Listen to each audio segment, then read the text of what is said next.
Hi, I'd like to welcome you to our Message of the Week program. This week, I'm going to be talking to you about consistency. Consistency, I think, is one of the key elements or ingredients in order to eliminate or at least minimize arguing, temper tantrums, and meltdowns in the household. But it's also the key ingredient that I see missing whenever somebody comes and speaks to me about the results that they're getting and that they're not very happy. You know, people look at the karate classroom or they look at the school and they wonder, why are the kids always so well behaved?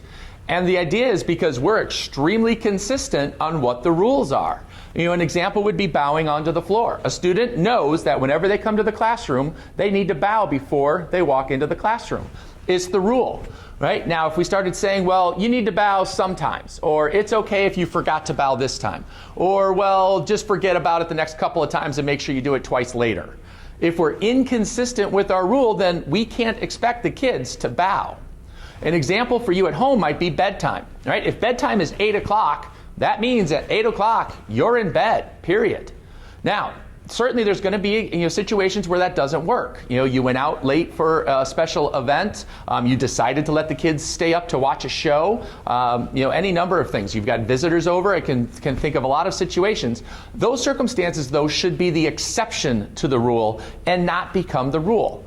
Hopefully you can understand that if bedtime one time is at 8 o'clock, the next time it's at 8:40, the next time it's at 9:10, hey, but once in a while we can stay up till 10, your kids aren't going to know when bedtime is. So therefore, they're not going to really prepare for it.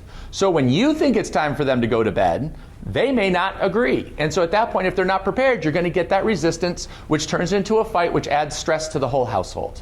So if you're consistently enforcing that concept or that rule, bedtime is 8 o'clock, naturally doesn't work, but again, that's going to be the normal rule. You're going to be able to reduce those arguments, temper tantrums, and meltdowns, and the household's going to be a lot quieter and you're going to be a lot happier.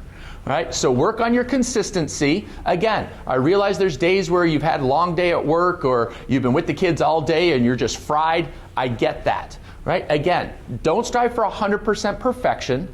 Do the best you can. And if one day you don't do it, so what? You pick it back up and you bring it back the next day. Right? It's not about perfection. It's about improving.